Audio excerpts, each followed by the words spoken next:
The ice cream cone is the original edible container. Invented over a century ago, it adds crunch to the melt-in-your-mouth taste of ice cream. And it's one container that doesn't end up in the waste stream. So you could also say it adds a bit of virtue to the guilty pleasure of the double scoop. The first ice cream cones were rolled waffles, and today's cones are simply modern versions of that. To make a waffle cone, they start with a lot of dark brown sugar. They add caramel coloring, along with some secret flavoring ingredients. They pipe water into the blender. It's ice cold to keep the batter from getting too sticky. A computer controls the flow of flour into the mix from a tank a floor above. They add vegetable oil as a giant beater mixes all the ingredients.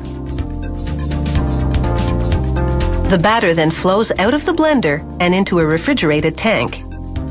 At this point, the blend is the consistency of pancake batter, and an agitating blade keeps it that way. Next, nozzles deposit measured amounts of batter on a baking plate that looks like a moving waffle iron. Top plates flip down, and the baking plates roll through a gas-heated oven for a quick bake.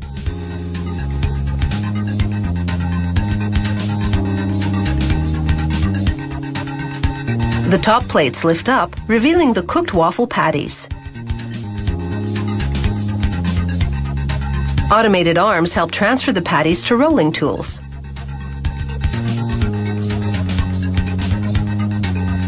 The tools grab the patties and twist them into cones.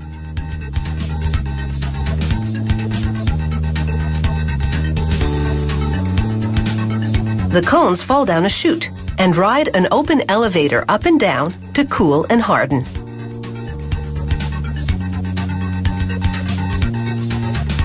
The waffle cones slide down another chute and move into lanes on a conveyor.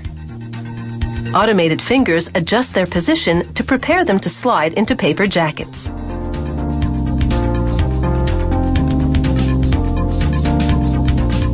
A computer with a camera eye counts the cones and sends a message to a machine that stacks them in the right increments. Here, a technician activates a device that pushes on a ball inside a cone to test the cone's breaking point, proving this waffle cone can hold up to voracious snacking. Over in the sugar cone department, the baking plate system is designed differently. It makes patties that are fan-shaped and have a flat edge. This, combined with the type of batter used, means sugar cones are stronger than waffle cones, so they're a more popular choice for hard ice cream. Packers stack the cones in styrofoam trays. Then the packages travel through a curtain of high-density polyethylene film. A heated sealer finishes the wrapping job. An X-ray machine sends information about the contents to a computer that counts the cones and alerts the company to any problems. Next, automated arms pick up cartons and open them so the packs of cones can be inserted. Meanwhile, they mix up colorful batches of cake cone batter. Cake cones are less sugary and have a more cake-like texture, as the name implies. They pump the batter into upright molds. Cake cones are shaped very differently than waffle and sugar cones. They have flat rather than pointed bottoms. Metal cores plunge into the molds to complete the shape. This action also affects the texture of the cake cone, so it turns out flakier. They pass by a gauntlet of gas heaters to bake them. The cake cones then fall down a chute and head towards the packaging station. Unlike the other cones, they don't need a long cooling down period. They come out flaky and crisp.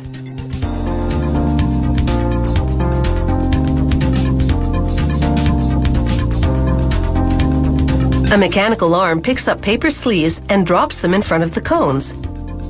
It's all perfectly timed. These cones are now on their way to an ice cream stand near you, where in their various shapes and sizes, they'll be used to dish up ice cream lickety-split.